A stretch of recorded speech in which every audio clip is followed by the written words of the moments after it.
Bonjour à tous, je suis Émilie, la fondatrice de Make the Glacis et je suis ravie de vous retrouver pour un nouvel épisode de notre série de webinaires à la découverte de l'armée de terre. J'espère que vous allez bien. Je vais vous inviter à utiliser le bouton de chat qui se situe en bas à droite pour me faire un petit message et me dire bonjour, hello Amélie, hello Elisa, Adil, Laurence.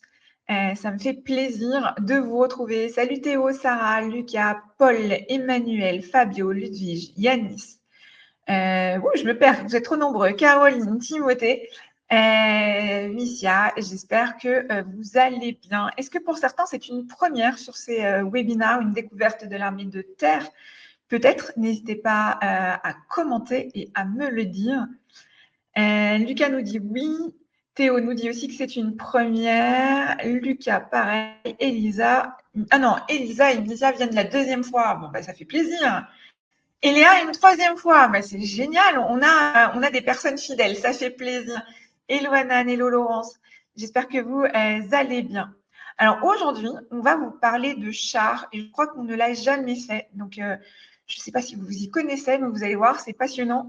Vous allez découvrir pas mal de choses aujourd'hui. Je vous rappelle les règles avant d'accueillir notre invité. Donc là, vous utilisez le chat sur lequel vous me dites coucou. Moi, ce que je vais faire, c'est que je vais vous demander d'utiliser l'onglet questions pour toutes vos questions. Donc, comment ça va se passer? Dans les 30 premières minutes, c'est moi qui vais avoir le plaisir d'interroger notre invité pour en apprendre plus sur son parcours, ses missions, ce qui fait que c'est un soldat au sein de l'armée de terre. Et puis, pendant la deuxième demi-heure, c'est vous qui passez à l'action. Alors, comment on passe à l'action? Eh bien, on va dans questions. On se présente, on donne un prénom, un âge, où vous en êtes, est-ce que vous êtes encore étudiant au lycée, peut-être même au collège, si on a des très jeunes, ça nous arrive parfois, ou si vous êtes déjà peut-être dans la vie active et que vous avez moins de 32 ans et vous avez envie de rejoindre l'armée de terre, il n'est pas trop tard, n'hésitez pas, on est intéressé.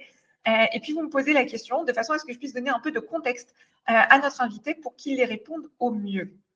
Est-ce que ça vous va? J'ai oublié de vous dire une chose aussi, c'est pour que ça marche, parce que vous êtes nombreux, donc on n'aura pas le temps de prendre toutes vos questions.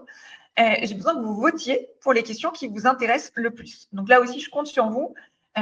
Posez vos questions, lisez les questions des copains et puis allez liker celles qui vous paraissent intéressantes pour m'aider à faire le tri. Ça vous va? Vous êtes partant? On se lance? J'invite notre invité à me rejoindre. Eh bien, notre invité, c'est le capitaine Tristan. Et dans quelques instants, il va partager l'écran juste à côté de moi. Bonsoir Émilie. Ravi de vous avoir avec nous. Merci de nous accorder une heure pour nous en apprendre plus sur l'armée de terre et sur votre parcours. Tristan, on a une petite coutume dans ces webinaires à la découverte de l'armée de terre. C'est ce qu'on appelle la carte d'identité de l'invité. Est-ce que vous acceptez qu'on se lance dans cette première partie ensemble? Allez, c'est parti. Génial. Quel est votre grade, Tristan? Capitaine. Votre âge? 31 ans.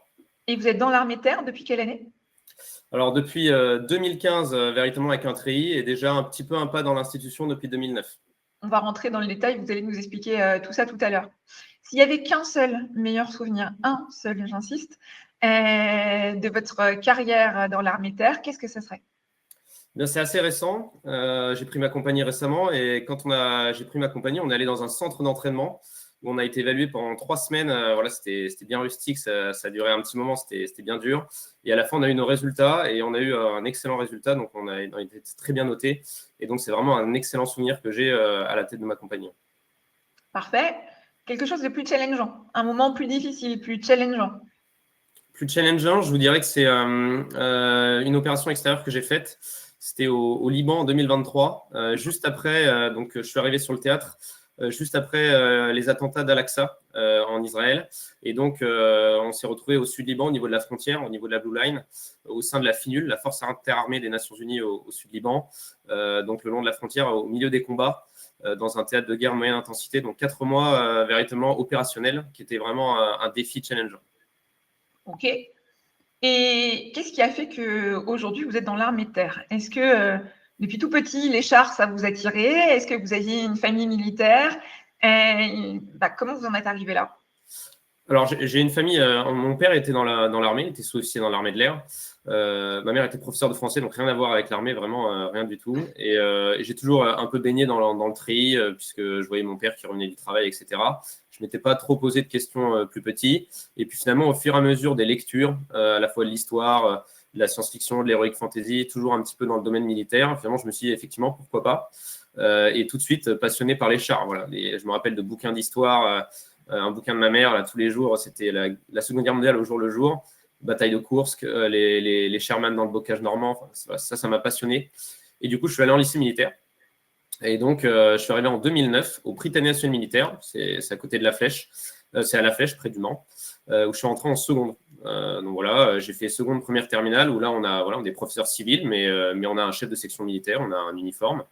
Et là, ça a un petit peu confirmé ma vocation. Voilà, c'est dans un domaine avec une limite gauche, une limite droite, comme on dit. J'avais envie d'évoluer. Et puis après, j'ai lancé le cursus pour m'engager comme officier à Saint-Cyr en classe préparatoire. Donc, lycée militaire, classe préparatoire, toujours dans le même lycée militaire. Tout à fait. Et vous intégrez Saint-Cyr. Donc là, vous portez un uniforme. C'est ça. Donc voilà la petite différence. Pourquoi je disais c'était un pied dans l'institution. Quand on est en lycée militaire, on n'est pas vraiment militaire. Moi, j'étais surtout au lycée. Dans la partie classe préparatoire, vous avez déjà un peu plus un pied dans l'institution. Vous êtes payé par l'armée. J'avais environ 80 € par mois à peu près. Et quand vous réussissez un concours militaire et que vous devenez officier après, vos études en classe préparatoire vous sont remboursées. Donc là, c'est un peu une aide, une aide de la classe préparatoire militaire pour vous envoyer un petit peu plus tôt dans les écoles d'officiers. Et par contre, en 2015, une fois qu'on arrive à Saint-Cyr, on a réussi le concours. Je me rappelle encore de ce mois de septembre 2015. Hop, première fois qu'on met vraiment un treillis. Et ça y est, là, on est dans l'armée, on est élève officier. Et là, cette fois-ci, c'est parti. Le monde militaire s'ouvre entièrement à nous. Eh bien, c'est la parfaite transition, Tristan. On termine la carte d'identité et on va sur votre parcours. Donc, vous arrivez à Saint-Cyr. À Saint-Cyr, combien de temps vous restez? Et puis, quand on a préparé, j'ai demandé si on faisait des stages quand on était à Saint-Cyr. Et vous m'avez dit oui, à la fois dans le monde militaire, mais aussi dans le monde civil. Vous pouvez nous expliquer un petit peu? Alors, exactement. Donc, Saint-Cyr, c'est 3 ans. Donc, vous avez dans le cursus à l'école spéciale militaire 3 ans. Vous avez à la fois énormément d'enseignement militaire, parce que quand vous rentrez, vous êtes un civil, et on vous apprend à devenir militaire. Donc, c'est l'équivalent un petit peu des classes que chaque soldat, sous-officier ou officier fait. On apprend à utiliser un fusil, les combats les plus basiques, etc. Mais en même temps, à Saint-Cyr, vous devez sortir avec un master. Et donc, du coup, vous sortez de classe préparatoire, vous avez un bac +2 à peu près. Et donc, il faut faire toute la partie, on va dire, civile de cours. Donc, vous avez des cours par des professeurs civils. Et donc, à la fin de ces 3 ans, vous avez à la fois votre master et à la fois votre choix d'école d'armes. Et vous avez des stages. Donc vous avez en première année, vous arrivez, vous venez de porter un treillis, etc. Et on vous envoie assez rapidement, au bout de 6 mois, 2 mois et demi en corps de troupe, donc dans un régiment de l'armée de terre, avec un grade de sergent. Et là, vous découvrez un petit peu la vraie vie dans un régiment. Moi, je l'ai fait au 35e régiment d'artillerie parachutiste à Tarbes. Donc, c'était complètement au hasard, donc indépendant de ce que vous voulez faire après. Et donc, très belle première expérience dans le milieu militaire.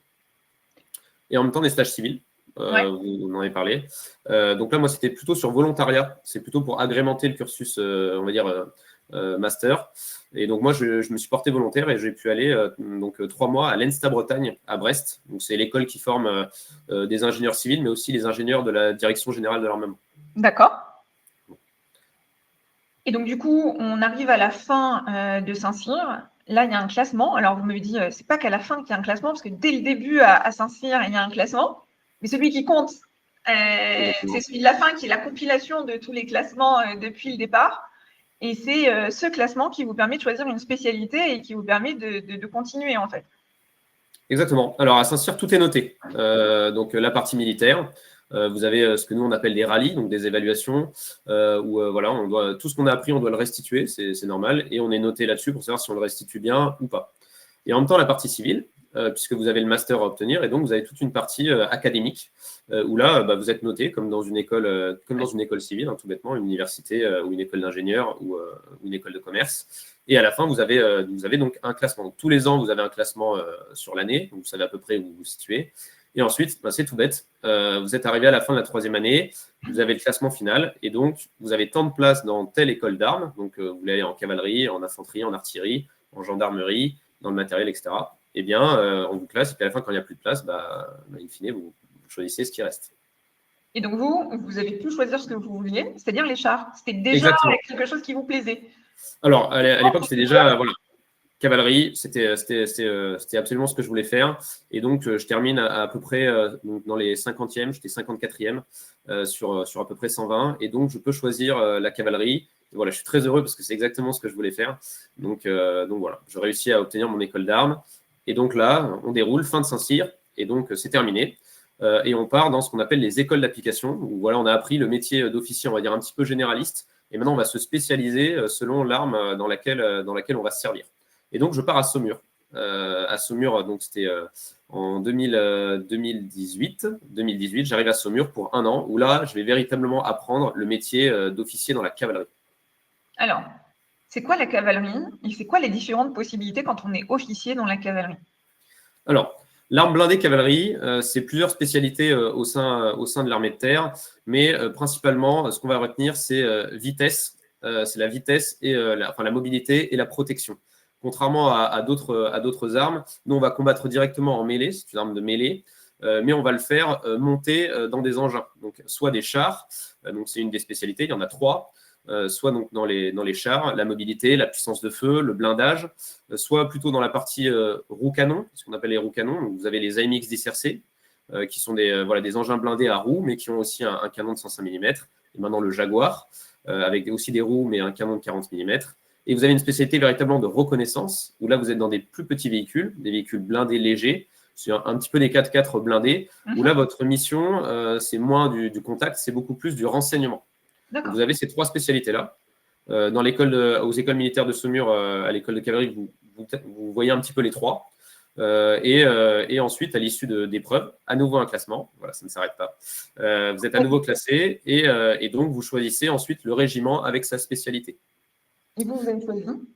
Et donc, alors moi, pour la petite histoire, en octobre, c'est un peu la tradition. Il y a un gros camp à l'école de cavalerie où tout le monde fait du char. Voilà, tout le monde apprend à faire du char Leclerc. On découvre, et là, je me rappelle encore en octobre, à Mourmelon, dans la forêt. Je rentre pour la première fois dans un char. Voilà, la trappe se ferme. Je suis enfermé, il y a plein de boutons, il fait noir. Je suis complètement perdu. Je me rappelle très bien. Et finalement, on apprend. Et au bout de quelques jours, je me suis dit, bon, c'est là-dedans qu'il faut que je serve. Ça va vite, il y a une super protection, il y a une super puissance de feu. Voilà, c'est là-dedans qu'il faut que je serve. Et donc, arrive en février, où on a à peu près les choix. Et là, donc, je choisis un régiment de chars. Je choisis le 501e régiment de chars de combat à Mourmelon. Donc, voilà, un vrai régiment de tankistes. Et d'ailleurs, si vous reculez un tout petit peu, vous avez un treillis de tankistes. Ce n'est pas le treillis classique des officiers de l'armée de terre, c'est un treillis particulier. Voilà, c'est ce qu'on appelle une combinaison thermostable. Donc, c'est la tenue qu'on porte à l'intérieur du char quand on l'utilise à l'entraînement ou au combat. Donc, c'est une tenue effectivement qui a des particularités. Par exemple, à l'arrière, j'ai de quoi me tirer et me sortir du char en cas de blessure, ce qu'il n'y a pas sur un treillis normal. Et des protections diverses contre les incendies ou des choses comme ça. Et donc, si vous voyez cette tenue-là, cette personne dans l'armée, elle est en char. Voilà, c'est un tankiste. Super. Vous finissez votre école, vous choisissez votre régiment, vous arrivez, et là, vous avez quoi, 25 ans? Voilà, c'est ça, à peu près 25 ans. Ouais, et vous êtes à la tête de 23 soldats, je crois. 24 soldats, 24 exactement. Qui connaissent sans doute un peu, enfin, qui ont déjà une expérience au sein de l'armée de terre sur le terrain, pas que théorique, comme vous l'avez fait, vous, dans vos classes. Comment ça se passe quand on arrive et on doit, à 25 ans, commander 24 personnes? Eh ben, au début, c'est très challengeant, justement. Je reprends vos termes. Vous arrivez devant votre peloton, on est en septembre 2019. Voilà, ils sont 24. Il y en a, ils ont 10 ans ou 15 ans de plus que vous, donc ils ont la quarantaine. Ils ont 5 ou 6 opérations extérieures, alors que vous, vous sortez d'école, vous n'en avez pas fait, ce qui est normal. Et donc, voilà, un petit peu intimidant. Mais en même temps, en école, depuis Saint-Cyr et aussi en école de cavalerie, on nous apprend à commander. C'est quelque chose qui n'est pas forcément inné. Chez certains, c'est inné, chez d'autres non. Mais ça s'apprend. Et donc, du coup, vous avez des réflexes qu'on vous a appris en école où finalement, voilà, quoi qu'il arrive, vous pouvez prendre conseil, mais in fine, c'est vous qui décidez. C'est vous le chef, c'est vous qui commandez. Et ça, in fine, ça devient naturellement. Vous arrivez dans une machine qui est déjà très huilée. Finalement, les soldats, ils arrivent, vous avez des sous-officiers, des militaires du rang, ils ont l'habitude d'avoir un chef de peloton. C'est pas nouveau pour eux. Et donc, du coup, finalement, on se glisse rapidement dans le moule. Voilà, vous avez des choses à garder. Il faut se rappeler quelques qualités qu'il faut toujours avoir, l'exemplarité en particulier. Vous ne pouvez pas demander à des gens à faire quelque chose que vous-même, vous ne faites pas. Et donc, finalement, mais ça, c'est très naturel. Vous l'apprenez à Saint-Cyr, vous l'apprenez en école de cavalerie. Vous arrivez, vous êtes bon techniquement, parce qu'en école, vous faites quand même pas mal de chars. Et donc, quand vous arrivez, finalement, vous n'avez pas à rougir. Et tout ce que vous avez à faire, c'est continuer à apprendre et continuer à vous donner à fond. Et finalement, ça se passe très, très bien. Et vous avez quelqu'un avec vous qui vous guide, généralement quelqu'un qui était là historiquement, un sous-officier qui... Exactement. Donc, quand vous arrivez en peloton, on vous lâche pas tout seul. Vous ne commandez pas vos 24 hommes, vous en avez 24 à commander. Finalement, la structure dans un peloton, c'est très pyramidal. Vous avez le chef de peloton en tête, vous avez un adjoint, un sous-officier adjoint qui est le sous-officier le plus ancien de la section, généralement, et qui a beaucoup d'expérience, à la fois technique et tactique, et surtout de la vie en régiment, des opérations, etc. Et donc, finalement, c'est un peu la personne qui vous souffle quand vous ne savez pas. Parce que, comme tout le monde, vous ne savez pas tout. La vraie vie dans un régiment, finalement, vous ne l'avez pas connue. Et donc, il vous dit, voilà, attention, c'est plutôt comme ça qu'il faut faire. Je vous propose plutôt ça. Et donc, voilà, quand vous avez un sous-officier adjoint qui est derrière vous pour veiller sur vous, ça se passe très bien. Maintenant, il ne faut pas oublier que le chef, c'est vous. Et in fine, ce n'est pas le sous-officier adjoint qui commande, c'est bien vous. Et généralement, ça se passe très, très bien. Il n'y a pas de difficulté. Concrètement, vous et vos 24 hommes et femmes, d'ailleurs, on va en parler, Oui. c'est quoi vos missions? Qu'est-ce que vous faites? Alors, vous avez, entre guillemets, deux vies dans l'armée. Vous avez la vie en opération et vous avez la vie, ce que nous appelle nous au quartier, donc en France. Principalement en France, vous entraînez pour partir en opération. C'est très binaire. Vous entraînez à partir en opération, vous partez en opération, vous revenez, vous entraînez à partir en opération et vous repartez. Okay. Donc en France, voilà, vous faites du char, vous faites ça dans les centres d'entraînement, j'en ai un petit peu parlé, vous êtes évalué, vous avez un ennemi fictif qui est joué par d'autres gens. Vous êtes évalué via des espèces de petits tirs laser avec vos chars. Et donc, vous voyez un petit peu si en tactique et en technique, vous avez des choses à rattraper ou pas. Vous avez aussi toute la partie combat généraliste. Vous avez ensuite, tout bêtement, monter la garde au régiment. Et vous avez aussi des missions, ce qu'on appelle des missions intérieures. Donc, par exemple, la mission Sentinelle. Vous pouvez être projeté pendant 2 mois pour aller on va dire, protéger nos citoyens directement dans les grandes villes. Et ensuite, vous avez la partie opération. Donc là, entre guillemets, c'est la vie rêvée du militaire. On part à l'étranger, donc sur diverses missions. Donc moi, j'ai eu beaucoup de chance, j'en ai fait pas mal. En tant que lieutenant, j'en ai fait 2 en particulier. J'en ai fait une au Liban en 2020 et une aux Émirats Arabes Unis en 2022. Et donc là, vous partez avec vos 24 soldats. Vous êtes projetés au sein d'un escadron. Et donc là, vous avez vos missions opérationnelles selon votre mission. Est-ce que vous voulez me parler de certaines de ces OPEX, justement, que vous avez faites et comment ça se passe quand vous êtes là-bas? Donc, par exemple, alors moi, je suis allé 2 fois au Liban et j'ai eu 2 Libans très différents. J'ai eu un premier Liban en 2020. Première mission, c'était ma première année de lieutenant. Donc là, alors j'étais très heureux. Première année, on part tout de suite. Finalement, je me suis engagé pour ça, l'aventure, quoi. Super. Et donc, on part au Liban, au sein de la FINUL, j'en ai parlé. Et donc, notre mission, c'était principalement de patrouiller à la frontière, le long de la frontière entre le Liban et Israël. Première expérience d'opération, donc voilà, très intéressant. Vous avez 24 soldats. Vous voyez que éminemment, il y a beaucoup de choses. Il y a ce que j'appelle la fibre humaine qui rentre en compte. Il y a l'entraînement, mais il y a aussi, vous devez connaître chacun de vos hommes. Vous savez comment il va réagir, voilà, quelle est sa situation familiale, où est-ce qu'il en est dans sa carrière, etc. Et ça, par exemple, quand vous avez des soldats au bout de 3-4 mois où ça commence à être un petit peu dur, et vous savez comment réagir. Et ça, c'est le vrai métier de chef de peloton, cette fibre humaine vraiment très intéressante. Et donc, vous voyez du pays, vous travaillez avec des nations étrangères, vous avez plein d'exercices, vous êtes, voilà, pour la première fois, vous êtes en armes avec des munitions, voilà, vous ne savez pas trop ce qui peut se passer, mais c'est votre entraînement et c'est pour ça que vous êtes engagé. Et j'ai eu un deuxième Liban qui n'avait rien à voir. Donc là, cette fois-ci, j'étais en état-major, c'était plutôt dans une deuxième partie. Et donc là, juste après, je le disais, donc les attaques d'Al-Aqsa, je suis arrivé sur le théâtre à peu près une dizaine de jours après.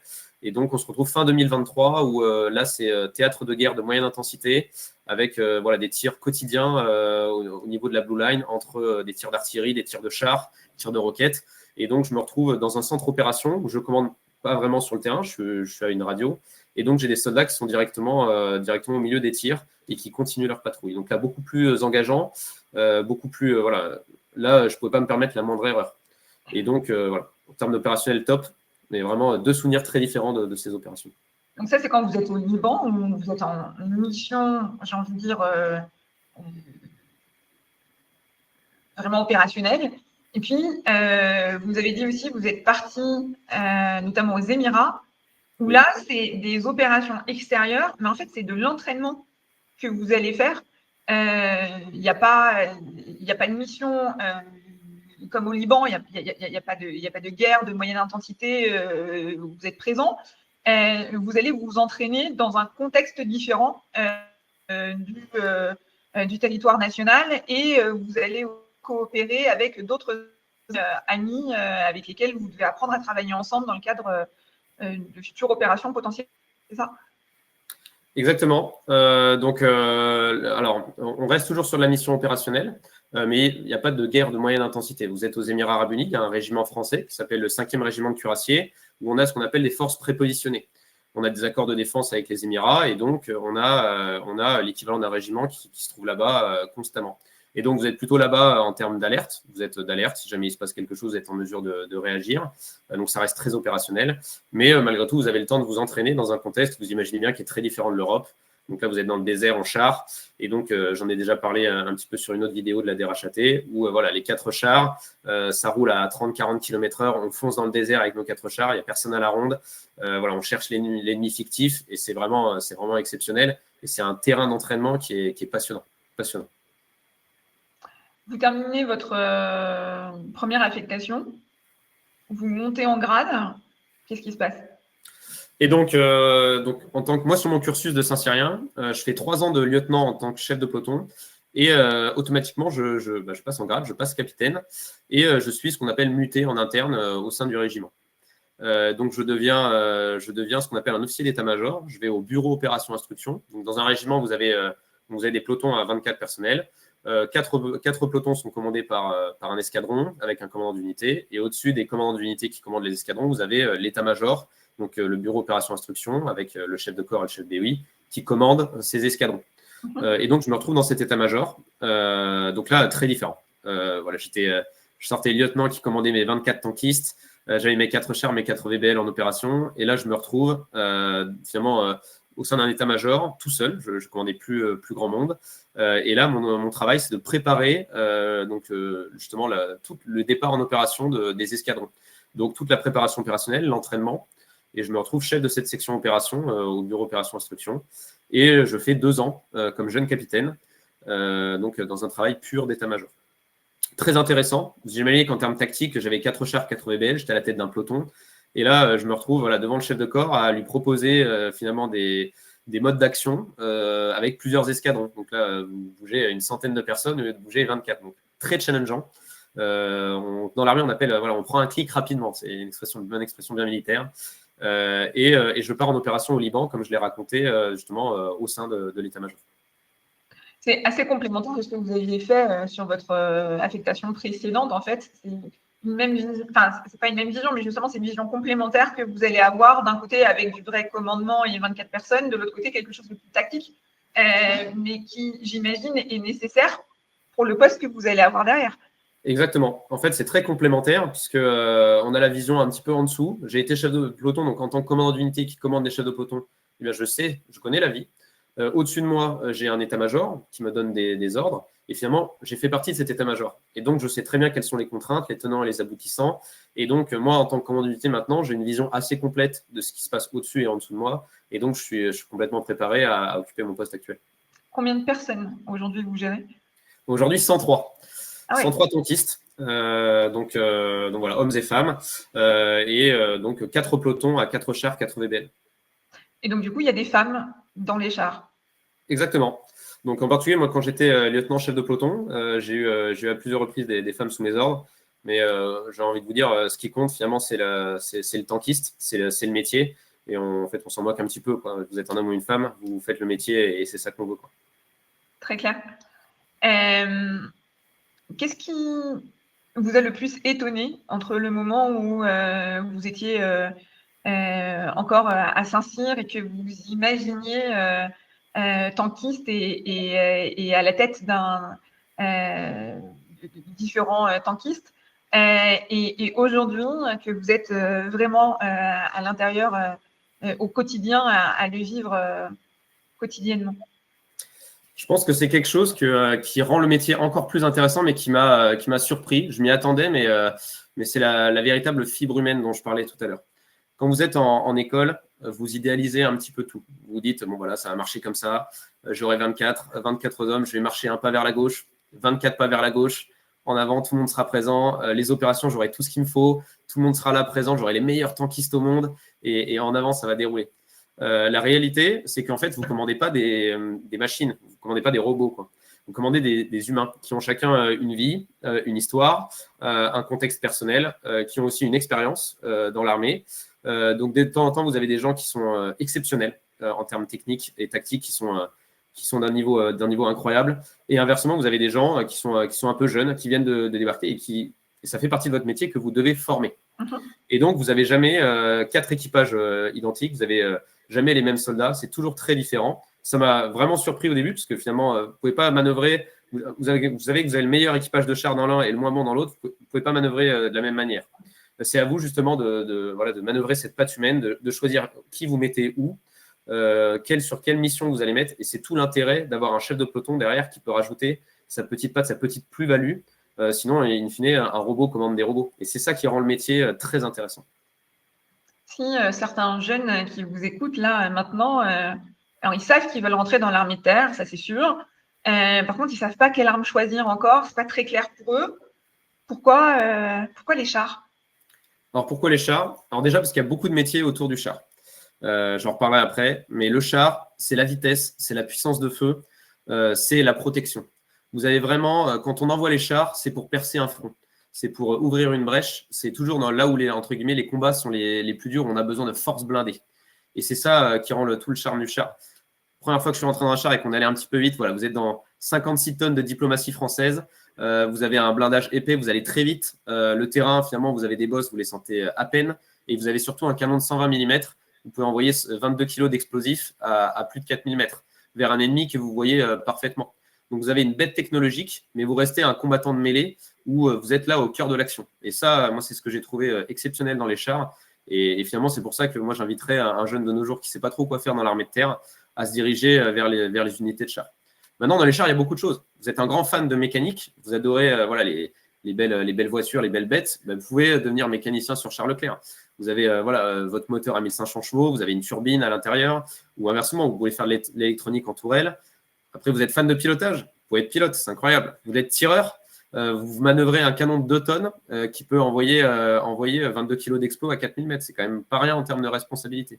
Et inversement, vous voulez commander beaucoup d'engins, avoir des responsabilités assez étendues. Là, je vous engage à rentrer officier dans les chars comme moi je l'ai fait. Et là, vous pouvez vous retrouver finalement peu ou prou à la tête de 103 tankistes, 16 Charles Leclerc sur le terrain ou en opération. Donc les chars, c'est à l'image de l'armée de terre, en fait, qu'on ait un diplôme ou qu'on n'en ait pas, en fonction des études qu'on a faites, on a énormément d'opportunités et de métiers qui sont disponibles autour du char. On peut rentrer avec pas grand-chose et on sera formé au sein de l'institution, ou on peut, comme vous, un peu la voie royale, si vous me permettez, faire Saint-Cyr et arriver officier de carrière et du coup suivre le même parcours que vous, mais finalement, on n'est pas obligé d'avoir un bac +5 ni d'être un Syrien pour le faire, avec un bac, ou peut-être même sans le bac, si je dis Exactement. on a une opportunité et il y a un métier autour des chars qui est possible. Exactement. En fait, ça importe peu de la manière dont vous arrivez, quel est votre bagage d'études, etc. Alors, ça importera dans quel poste vous allez aller. Mais si vous voulez vous engager soldat à 17 ans et demi sans avoir de bac, vous pouvez complètement. Et ensuite, c'est l'armée qui vous formera. C'est tout l'intérêt. On ne demande pas que les gens en arrivant, ils soient parfaits. Ce n'est pas le cas. Par contre, une fois que vous êtes dans l'institution, on va vous former. Et c'est là où vous deviendrez finalement bon à votre poste. Un tireur Leclerc, on ne lui demande pas de rentrer dans un char Leclerc au bout de 3 jours d'armée. Il y a toute une formation et c'est cette formation-là qui vous rendra ensuite efficace à votre poste. Et comme vous dites, voilà, il y a plein de possibilités. Vous avez un minimum de bac, vous avez un petit peu d'études, voilà, vous pouvez vous engager sous-officier pour être à la tête finalement d'un char et puis après d'une section. Ou alors vous pouvez faire officier. Il y a plusieurs voies officiers selon vos diplômes. soit par classe préparatoire, bac+5, bac+3, etc. Et vous pouvez vous retrouver à la tête d'une section, et voire plus tard ensuite d'une unité, donc avec 16 chars. Mais voilà, 17 ans et demi à 32 ans, quel que soit votre bagage, vous pouvez vous engager dans l'armée de terre, en particulier dans les chars. Et ensuite, selon vos diplômes et votre bagage, vous pourrez ensuite vous diriger vers la voie soit de militaire du rang, soit officier ou officier. Super. Merci beaucoup, Tristan. On arrive à la fin de cette première partie. Donc là, je vais vous demander, je vois qu'il y a plein de questions, mais je vais vous demander d'aller voter pour ces questions de façon à m'aider. Donc, je laisse quelques petites secondes. J'ai l'impression que la question la plus likée, il y en a quelques-unes, mais on va commencer dans l'ordre. C'est Adil. Alors, ça commence par deuxième question, donc sans doute un peu plus bas, Adil s'est présenté. Comment se passe l'évolution dans le corps des officiers? Est-ce que ça dépend des accomplissements, de formations complémentaires? Comment on avance? Alors, vous avez dit que c'était un peu automatique, le premier passage de grade. Pour la suite, ça marche comment? Alors, donc tout d'abord, voilà, le premier passage de grade, vous arrivez, vous êtes en école, vous commencez sous-lieutenant, vous arrivez lieutenant, et ensuite vous faites votre temps de chef de peloton. Par exemple, je parle surtout pour la cavalerie. Après, chef de section d'infanterie, c'est un petit peu la même chose dans les autres armes. Vous passez capitaine au bout d'un certain nombre d'années, selon le type d'officier, le cursus que vous avez effectué, et donc vous passez capitaine automatiquement. À l'issue, vous avez ce que nous on appelle des notations. Donc chaque année, on est noté et ça va jouer un petit peu sur votre avancement. Et donc, vous passez commandant plus ou moins vite. Voilà. Et ensuite, pour poursuivre dans l'armée, vous avez ce qu'on appelle, nous, des diplômes. Pour un officier qui veut devenir ensuite un officier supérieur, vous avez ce qu'on appelle l'école de guerre. Donc, c'est là où on vous apprend un petit peu à être plus tard un chef de corps, quelqu'un qui commande un régiment. Vous avez ce qu'on appelle les diplômes techniques pour vous engager plus dans une voie d'officier spécialiste. Et vous avez aussi, vous pouvez continuer sans diplôme particulier dans le corps des officiers supérieurs. Et là, selon vos notations et ensuite votre emploi, vous passez de grade, donc lieutenant-colonel, colonel, etc., etc. Très clair, merci. Question de Léa qui demande comment on sait si on est fait pour ce métier? Eh bien, l'armée de terre propose pas mal de choses là-dessus. Vous pouvez vous diriger directement vers ce qu'on appelle les CIRFA. C'est les centres d'information et de recrutement que vous avez à proximité dans les grandes villes. Et vous pouvez faire ce qu'on appelle des préparations militaires. Donc, c'est des petites périodes de 2 à 3 semaines où derrière, vous pouvez un petit peu voir ce que c'est de porter un treillis, de se retrouver à faire un parcours d'obstacles, à voir ce que c'est de faire son lit, de se mettre au garde à vous, de suivre des ordres. Et vous avez plein de préparations qui sont faites dans différents régiments, selon là où vous voulez aller. Et ça vous permet de voir un petit peu si vous êtes fait pour ça. Ensuite, vous pouvez directement aller parler au CIRFA où vous avez des gens qui sont très expérimentés, qui ont particulièrement l'habitude. Et selon votre profil et vos envies, ils arriveront à vous diriger, à vous proposer des choses qui vous correspondront. Voilà. Très clair. Et elle demande aussi quelles qualités sont vraiment importantes selon vous pour travailler dans le pour être tankiste. Alors, pour être tankiste, je vous dirais l'adaptabilité. En fait, quand vous rentrez dans un char, donc vous êtes 3 dans un char Leclerc, vous avez un pilote, un tireur, un chef de char, vous ne vous voyez pas en interne équipage, donc il y a un vrai lien qui se construit et il faut s'adapter un petit peu en toute situation. Vous devez être en même temps un bon militaire à l'extérieur du char, un bon militaire à l'intérieur du char. Vous avez du combat où ça doit aller très très vite, avec une topographie qui va très très vite. Vous devez gérer 56 tonnes de machines quand vous êtes pilote. En même temps, vous devez gérer un canon de 2 tonnes. Si vous n'arrivez pas à vous adapter, c'est quelque chose qui va rendre la chose difficile. Finalement, s'adapter, c'est être ouvert d'esprit. Et donc là-dessus, quand vous êtes prêt à finalement à apprendre, à écouter, finalement, ça va très très vite. Mais je dirais l'adaptabilité, oui. Très clair. Je viens de trouver la première question d'Adil de tout à l'heure, qui vous dit « Bonsoir capitaine, est-ce qu'il y a un âge limite pour entrer dans l'armée et espérer avoir une carrière d'officier comme vous ?» Donc l'âge limite dans l'armée, c'est 32 ans.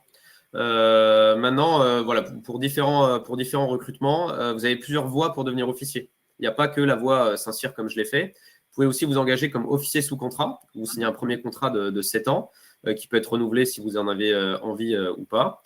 Et aussi, vous avez ce qu'on appelle les voies internes. C'est-à-dire que vous pouvez commencer par exemple militaire du rang et sous-officier. Et vous pouvez faire ce qu'on appelle l'école militaire interarmes, ce qui vous permet ensuite de gravir les échelons.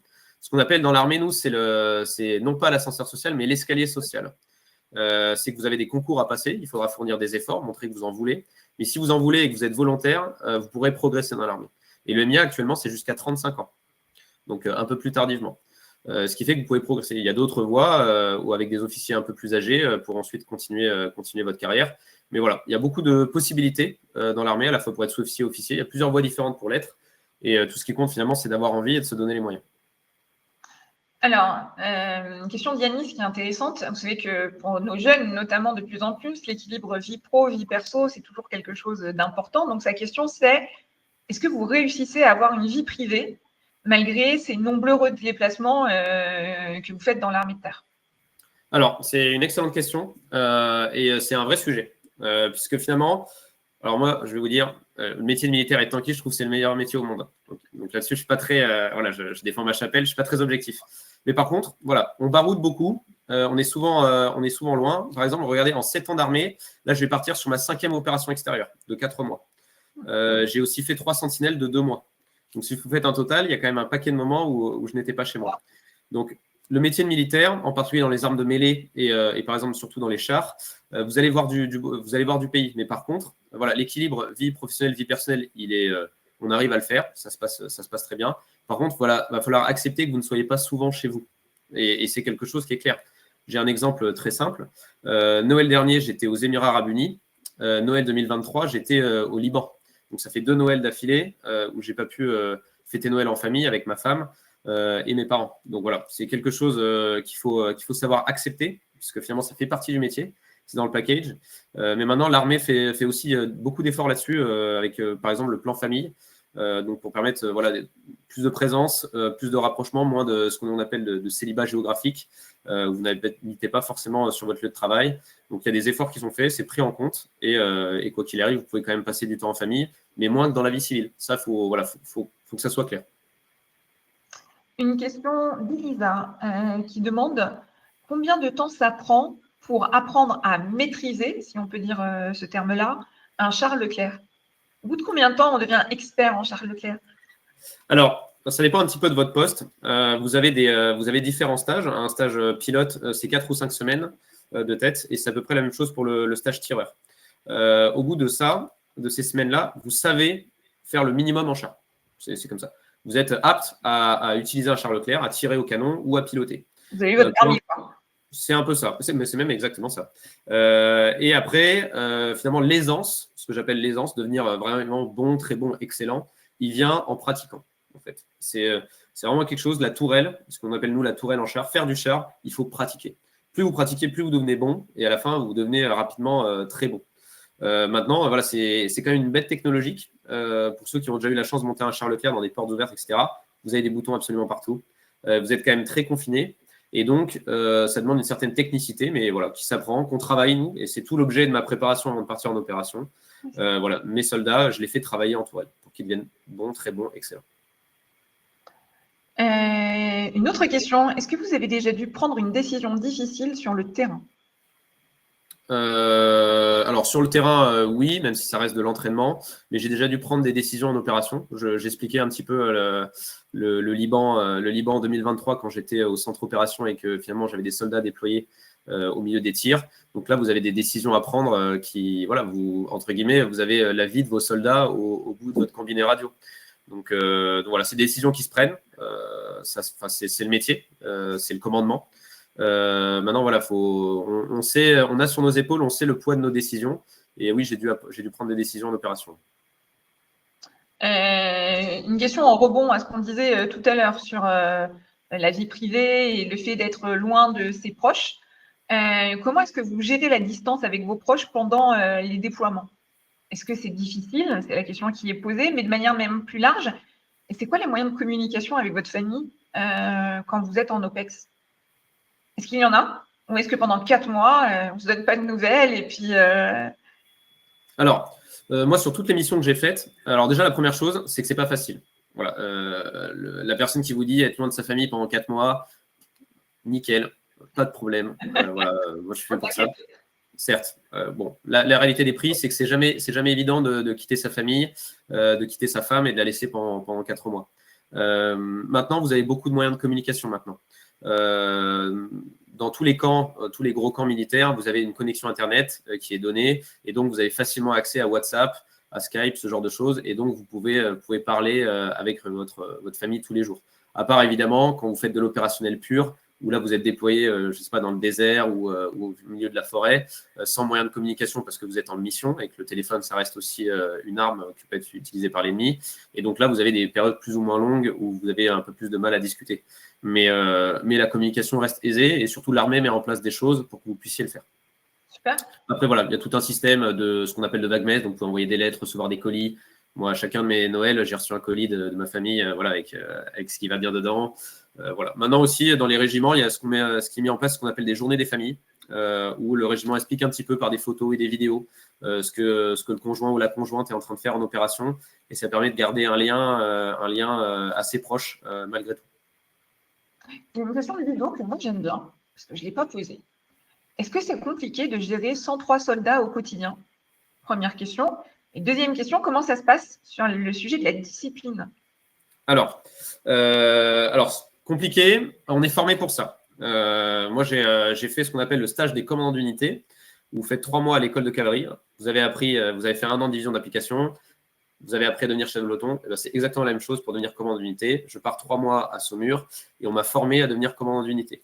Et cela sur toute la partie tactique, donc déployer des chars et savoir utiliser 16 chars, mais aussi sur la partie, ce que l'on appelle, nous, chancellerie ressources humaines, donc savoir gérer les parcours de carrière, savoir gérer la discipline, mais aussi la récompense. Et donc, finalement, vous arrivez, vous êtes formé de manière assez complète. Et donc, quand vous arrivez, vous savez quoi faire. Encore plus parce que quand vous êtes chef de peloton, vous regardez au-dessus de vous qui vous commande, le commandant d'unité. Et donc, vous le regardez avec vos grands yeux ébahis. Et donc, vous dites, mais quand je serai commandant d'unité, ce qu'il vient de faire là, je le ferai. Et vous voyez comment le commandant d'unité qui a été votre chef a fait pour sortir de certaines situations, comment est-ce qu'il a réagi. Et donc, avec cette expérience-là, plus votre formation, vous arrivez, vous êtes prêt. Et moi, j'ai encore d'excellents souvenirs de mes 2 premiers commandants d'unité où justement, je prends exemple sur eux tous les jours. Alors maintenant, pour la partie discipline. Alors, c'est un sujet qui est intéressant, puisque dans l'armée, on a ce système où de temps en temps, on sanctionne quand il y a des fautes et on récompense quand il y a des bonnes choses qui sont faites. Et donc, finalement, de manière assez générale, vous êtes assez informé sur les règles. Vous avez ce qu'on appelle des règlements de service intérieur, etc., où les règles sont clairement établies. Vous devez être à telle heure au rassemblement, à telle heure, vous avez le droit de partir. Vous avez le droit de boire de l'alcool à tel moment, pas à d'autres moments, etc. Et donc, quand quelqu'un transige la règle, eh bien, vous le sanctionnez. Et donc, ça fait partie intégrante du commandement. Et inversement, moi, je préfère récompenser que punir, mais punir, des fois, il faut le faire. Là, j'en ai même écrit cet après-midi, d'ailleurs, où voilà, on est ressorti, par exemple, d'une campagne de tir dernièrement, où on a été classé au niveau national. Donc, vous avez tous les pelotons de chars de France qui sont classés quand ils vont à ce tir-là. Et donc, on a eu d'excellents résultats. Et donc, j'écris ce qu'on appelle des lettres de félicitations pour féliciter un soldat pour les mérites qu'il a accomplis. C'est joli. Une question de Marine qui vous demande quel conseil donneriez-vous à un jeune qui souhaite suivre une carrière militaire aujourd'hui? Tout d'abord, c'est de s'informer. Je pense que, comme partout, avant de se lancer dans quelque chose qui peut finalement être votre carrière, alors on peut faire des carrières courtes comme des carrières très longues, il faut s'informer. Vous devez savoir, finalement, on en parlait tout à l'heure, qu'est-ce qui va vous plaire dans l'armée, parce qu'il y a 117 spécialités dans l'armée. Vous pouvez faire absolument tout et n'importe quoi. Ça va du mécanicien, aller en char, aller dans l'infanterie, dans l'artillerie. Vous pouvez être dans la restauration, vous pouvez être voilà, dans le soutien du combattant en termes, par exemple, pécuniers. Il y a énormément de métiers dans l'armée. Informez-vous. Moi, c'est vraiment le premier conseil que je vous donne. Vous allez dans un CIRFA, ils sont faits pour ça, c'est leur métier. Et ensuite, ils vous donneront des informations sur, voilà, par rapport à votre profil, ce que vous voulez faire, etc. Et une fois que vous savez comment faire, je vous conseille de vous préparer. Voilà. De nos jours, voilà, vous savez que vous voulez devenir militaire. Par exemple, militaire, vous savez que vous avez des épreuves avant de rentrer dans l'armée, des épreuves sportives, par exemple. Et moi, je vous conseille voilà, de vous préparer un petit peu là-dessus, de lire un petit peu le sujet sur lequel vous allez aller. Vous voulez aller dans les chars, renseignez-vous un petit peu sur le char Leclerc. De manière générale, pas besoin de devenir un spécialiste. Vous voulez aller dans l'infanterie, renseignez-vous un petit peu sur le combat à pied, etc., etc. Comme ça, vous vous acculturez un petit peu et vous vous préparez aussi physiquement. Alors justement, en parlant de physique, une question de Corentin qui demande s'il faut être particulièrement affûté physiquement pour suivre pleinement la formation, donc j'imagine pour devenir tankiste, puisqu'il nous dit d'autant plus si on veut par exemple intégrer une arme de mêlée comme les tankistes. Est-ce que c'est physique comme métier? Ah oui, c'est physique, parce que alors il faut avoir un physique, mais ça, quand vous entrez à l'armée, ce qu'on vous demande, c'est un minimum de niveau physique. Et le minimum est largement atteignable. Donc, quand vous arrivez, vous Vous n'êtes pas une machine de guerre, mais ce n'est pas l'objectif. Parce que, comme je l'ai dit, quand vous arrivez, ce n'est pas en 3 jours qu'on fait de vous un tireur Leclerc. On fait ça en plusieurs semaines, puis après plusieurs mois, etc., pour que vous deveniez très bon. Mais on vous forme aussi physiquement. Donc, dans la première période donc de 3 mois de formation, vous faites ce qu'on appelle les classes. Vous allez vous mettre un petit peu au sport militaire et donc votre forme physique, elle va évoluer dans le bon sens et vous deviendrez bon physiquement. Maintenant, effectivement, dans les chars, vous devez être bon physiquement. Vous n'avez pas besoin d'avoir le niveau qu'il faut pour, par exemple, aller en infanterie. Mais par contre, il faut bien prendre conscience que porter un obus, c'est 22 kilos. Et donc, du coup, forcément, on apprend à porter d'une certaine manière. On fait du sport tous les jours. Donc, forcément, notre corps s'aguerrit. Et donc, on devient fait physiquement pour le métier. On a une question d'Amélie qui a 18 ans et qui est intéressée par le concours de Saint-Cyr. Donc, ça tombe bien.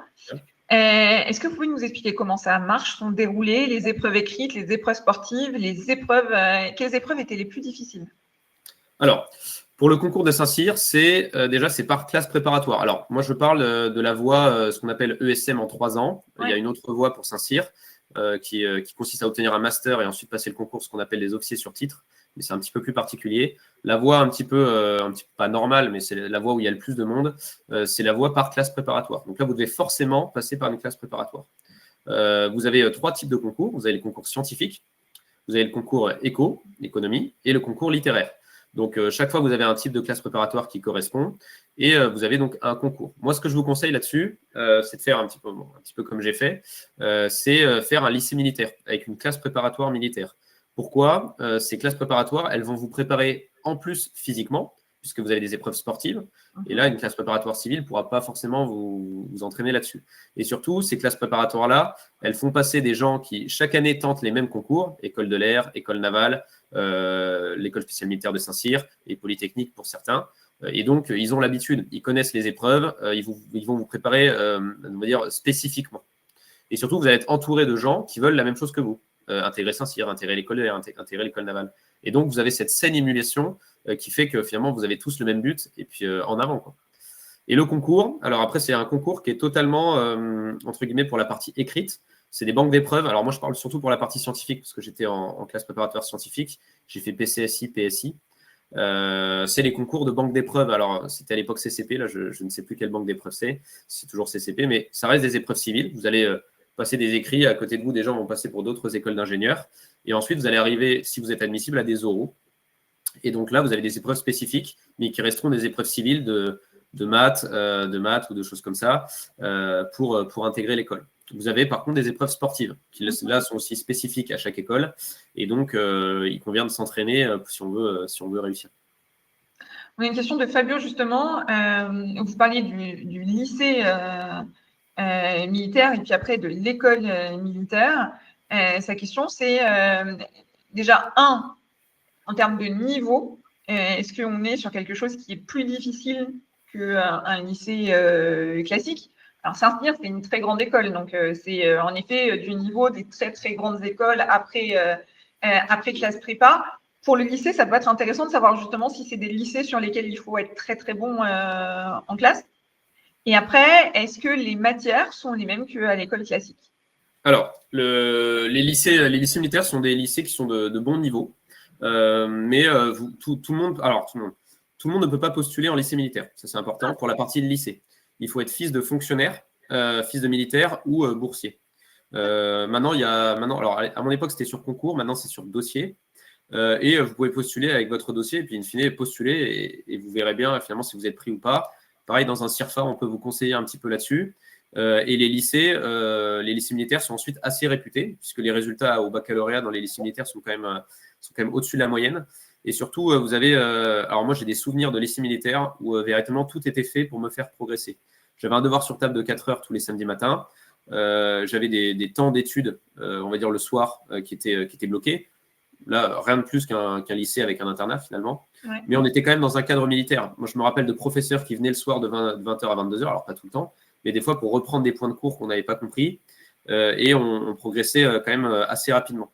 Et du coup, les résultats derrière se suivent. Et je me rappelle, il me semble que dans ma classe, on avait 1/3 de mention très bien à la fin dans la classe de terminale.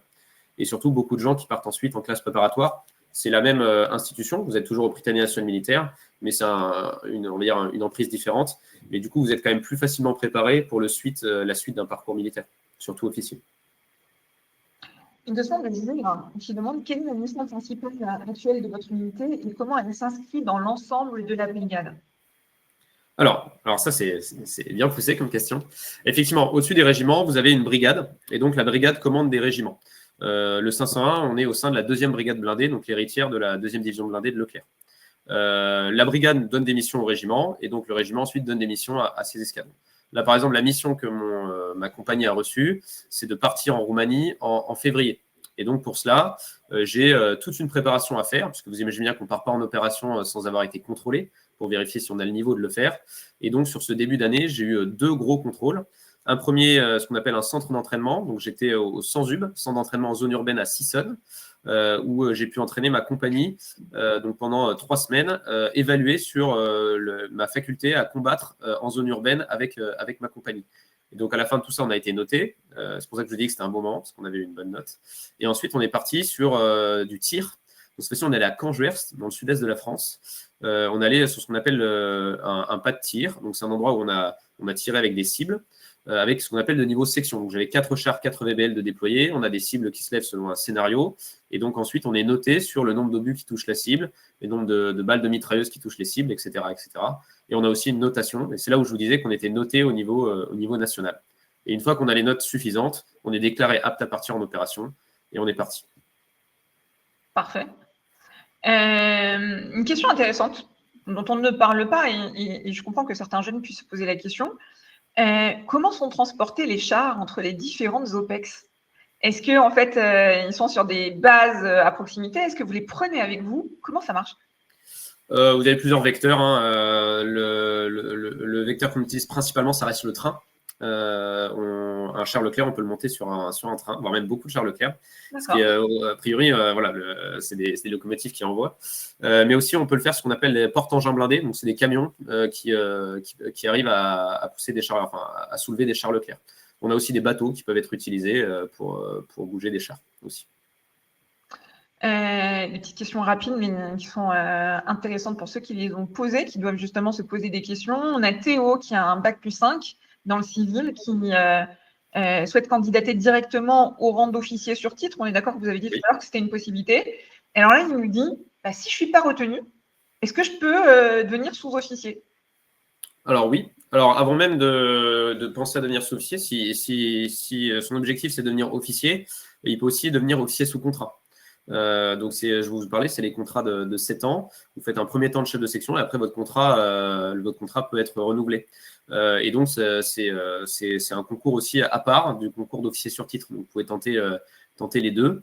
Mais effectivement, on peut après, tout dépend de ce que vous proposez au CIRFA, mais vous pouvez demander à devenir sous-officier aussi, oui.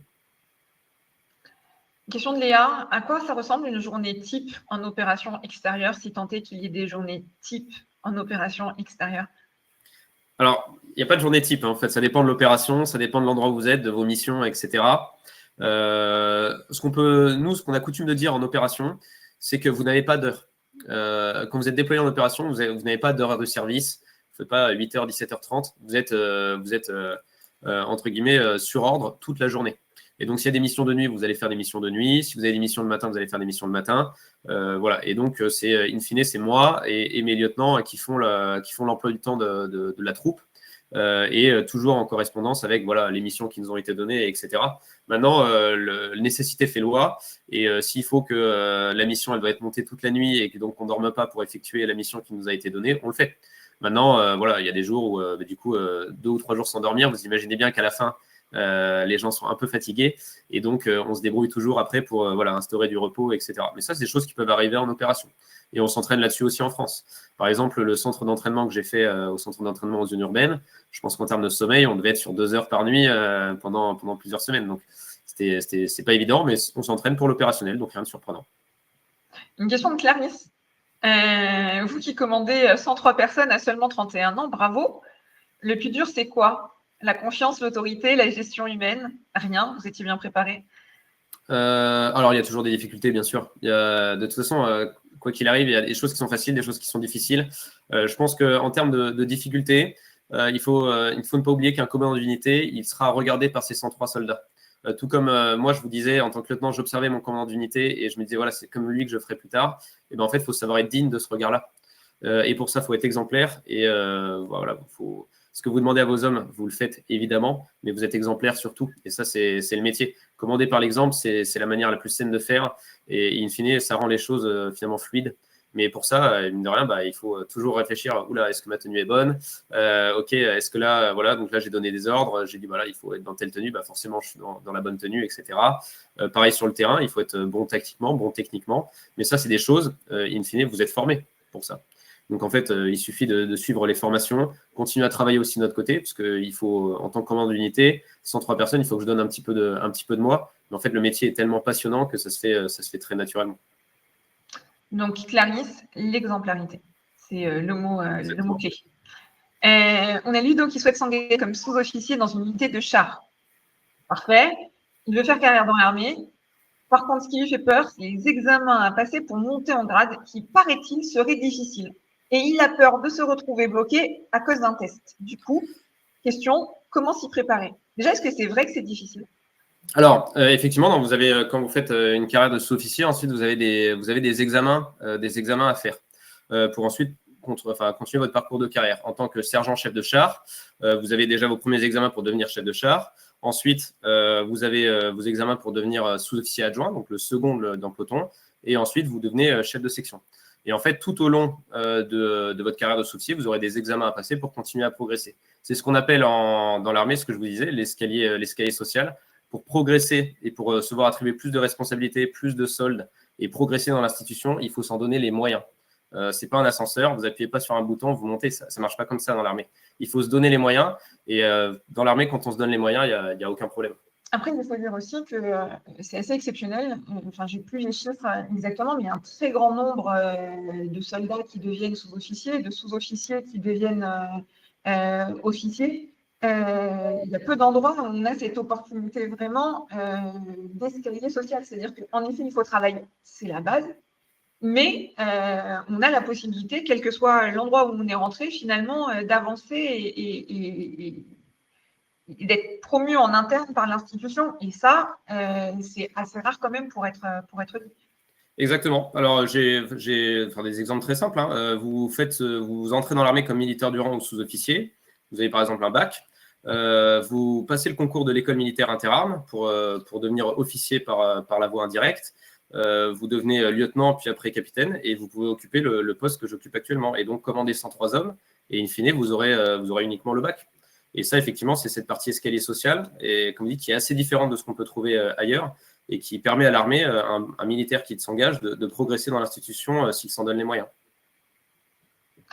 Merci Tristan. Je suis désolée, on va s'arrêter là pour les questions. Il en reste encore plein, mais je vais essayer moi de résumer tout ce qu'on s'est dit. Alors, on s'est dit beaucoup de choses. Qu'est-ce qu'on s'est dit? On s'est dit que les chars, c'était plein de métiers, c'était plein d'opportunités, parce que je crois comprendre que vous recrutez beaucoup dans les chars en ce moment. Et qu'on ait le bac, même pas le bac d'ailleurs, depuis 17 ans et demi, jusqu'à un bac plus 5 comme vous, il y a forcément une opportunité dans les chars pour devenir tankiste et vous rejoindre. C'est l'opportunité de beaucoup voyager, puisque en fait, quand on est en France, on s'entraîne, puis après, le but, c'est de partir en mission extérieure, soit pour des missions pleines, soit pour continuer l'entraînement dans d'autres manières de faire, en coopération internationale, etc. Mais on voit du pays. C'est ce que j'ai noté. On n'est pas souvent à la maison. Mais voilà, on a des opportunités de grandir en se donnant les moyens, puisque ce n'est pas un ascenseur, mais un escalier. Mais n'empêche que voilà, c'est possible. On est dans un monde quand même qui est très basé, j'ai l'impression aussi, à vous écouter sur l'humilité, sur l'exemplarité, sur vous êtes tous bien formés pour quelque chose et vous regardez vos chefs pour vous dire qu'un jour vous ferez comme eux et ça vous inspire et ça vous donne envie d'avancer. On ne le sait pas assez, mais il y a des femmes dans les chars. Et en fait, ce qui compte, c'est d'être un soldat, homme ou femme, on a les mêmes opportunités, on a la même solde, on a la même progression, vous me le confirmez? Exactement. Voilà. Qu'est-ce qu'on a dit d'autre que j'ai raté? Est-ce que vous voulez compléter? Bon, voilà, le char, c'est pas que le pilote, le chef de char ou le tireur, c'est aussi tout l'ensemble qui va avec. Vous avez une dizaine de métiers autour du char. Donc là, si vous êtes plutôt fan de mécanique, si vous êtes fan plutôt d'électronique, si piloter, c'est vraiment votre truc. Voilà, le char, il y a beaucoup de métiers tout autour, quel que soit finalement notre intérêt. Donc n'hésitez pas, renseignez-vous auprès d'un CIRFA. Et c'est comme ça que vous verrez, vous pourrez peut-être monter dans la bête un jour et je vous le souhaite. Et donc, du coup, vous avez parlé aussi des préparations militaires qu'on peut faire avant pour voir justement si l'uniforme, ça nous va bien, si on se projette plus pour aller plus loin. On peut aller dans un CIRFA, on peut aussi échanger avec des ambassadeurs de l'armée de terre Exactement. qui vont vous parler de leur métier. Alors, un mécanicien sur char, pilote de char, pourquoi pas. On avait des questions tout à l'heure, je n'ai pas pu l'apprendre, mais justement, comment passer son permis char, on en a parlé un petit peu tout à l'heure aussi. Donc, n'hésitez pas à aller questionner ces hommes et ces femmes qui font l'armée de terre au quotidien et qui seront ravis de vous partager leur expérience et de vous donner tous les éléments parce que Tristan l'a dit, pour faire les bons choix, il faut être informé. Donc, du coup, c'est extrêmement important de se renseigner, d'avoir les informations pour faire les bons choix et les faire jusqu'au bout et puis profiter pleinement. En tout cas, quand on vous voit, Tristan, on sent que vous vous y plaisez bien et on sent aussi le côté aventure. Vous l'avez dit, c'était pour ça que vous étiez engagé et donc du coup, vous l'avez au quotidien avec vos hommes. Et donc, je voulais sincèrement vous remercier pour le temps que vous avez passé avec nous. Et puis, remercier les jeunes qui étaient encore nombreux ce soir et que j'invite à rester jusqu'au bout puisqu'ils seront automatiquement juste après amenés sur My Job Glasses où ils pourront échanger avec les ambassadeurs de l'armée de terre. Mais je vais vous laisser le mot de la fin, Tristan. Voilà, comme je vous l'ai dit, il y a beaucoup de métiers autour du char, beaucoup de métiers dans l'armée de terre, et il y a 117 spécialités dans l'armée de terre, 10 dans les chars. N'hésitez pas, informez-vous, c'est vraiment le plus important. Si vous avez des questions, la moindre chose, ou si vous hésitez à rentrer dans l'armée, allez poser les questions, informez-vous, et vous verrez qu'il y a une place pour tout le monde, de 17 ans et demi à 32 ans, quels que soient vos diplômes, il y a une place pour tout le monde. Donc venez, et en particulier dans les chars, vous verrez la vie d'aventure, ça vaut le coup. Super, merci infiniment Tristan. Merci On retrouve de m'avoir reçu. dès demain sur les réseaux sociaux, dès la semaine prochaine. Et puis, on vous souhaite plein de bonnes choses pour la suite de votre carrière, Tristan. Et on vous dit à très vite pour un nouveau webinaire sur l'armée de terre dans 15 jours de mémoire, avec un autre soldat de l'armée de terre, une femme cette fois-ci, qui va vous partager aussi son quotidien, ses missions au sein de l'armée de terre. Donc, j'espère que ça vous a donné envie de revenir dans 15 jours et échanger avec nous sur le sujet. À très bientôt. Merci Tristan. Au revoir à tous.